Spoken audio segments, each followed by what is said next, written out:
Kresge Foundation in 2006 developed a new set of strategies for its work in Detroit. It had been a funder for many years, primarily of large capital projects in the city. And in 2006, we really saw an opportunity to change our focus and become much more comprehensive, develop an integrated set of strategies, and take a long-term view. And I think it's the latter that really changed our approach most significantly, that we would no longer have renewable initiatives in Detroit, but rather think of our work in terms of immediate successes, but also long-term systems change and long-term change in neighborhoods, in downtown, and throughout the region. So this shift into neighborhoods represented a huge change for us. So in going through this shift, we really felt that the only way our work could be successful is if we combined forces with other foundations, banks, funders, the city, the state. Our consultant recommended that what we do is form a loose collaborative. We've called it the Detroit Neighborhood Forum. We meet monthly. And we really, it's a discussion group similar to the one that was talked about this morning, I think, in your session, Tonya, about the common table. And so at that common table, we have representatives of MISHDA, representatives of city government. We have banks, which is really a nice partnership to have banks and foundations together. And we have a couple of other corporations, Masco and some others who are really investing in targeted ways.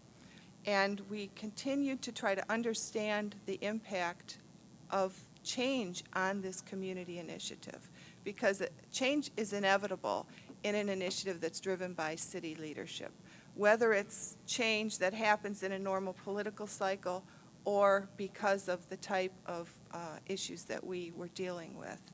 So we decided we were going to stick with this for the long haul and make the kind of investments that we thought were important. We made a commitment of $100 million over 10 years, understanding that we knew our investment was not going to be enough, but that our role was to convene and to leverage others into those particular neighborhoods to make investments. With our work in neighborhoods, we didn't take a traditional community development approach. We weren't thinking about land, we weren't thinking about community development corporations, but what we were focused on were primarily the human part of the issue. How do we help families and equip them so that they can raise their children better? How do we fix schools? How do we make sure that there are safe places for children to go? How do we make sure that there's lots of caring adults in that neighborhood? How do we enable community leaders to do more on behalf of children? The other thing is we had, as we began to do this work, we really felt this need for alignment. And we started to convene a small group of people who we knew were making investments in neighborhoods because we were learning a lot. We knew they were learning a lot. We were spending a lot. They were spending a lot. Was there ways that we could maximize our investments, maximize our learnings? But it was really very difficult for us to try and do the work on the ground and also have the higher level, larger discussion about what needs to happen in terms of the entire city. So that made the whole neighborhood forum and Kresge's involvement very attractive for us, where we could pull back and allow them to take the lead on those kind of things.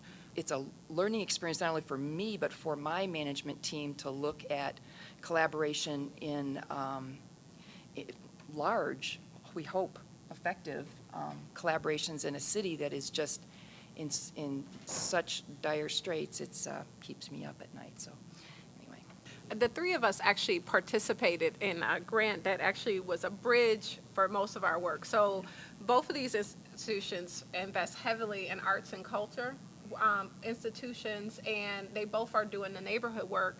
And we had shifted from doing arts and culture, grant making in the traditional way, where we were doing it more around youth development. But as a part, we were able to co-fund this community art strategy, where it actually worked in the targeted neighborhoods to do community art, which was extremely important and critical because it helps build the momentum. And that's one like really practical way. And it also creates this challenge that Christine, that I do want to lift up, is that we had so much money in the project. We didn't really even have to get in. I know, which was okay with me. Skillman But stepped back. yeah, so we were like, they're gonna have to do the we'll whole do a thing. little bit, and everybody else is doing a lot more. But the thing that's interesting about it is that that's the part I think that was important for us. It's a challenge because we all want to fund successful projects, and this is such a great, sexy project. You know, you go into the neighborhoods, you see this cool art, and everybody's excited about it. But it is in this collaboration, you have to be willing to step back and say, you know what, it's okay if I don't shine in this, let other people shine in the work.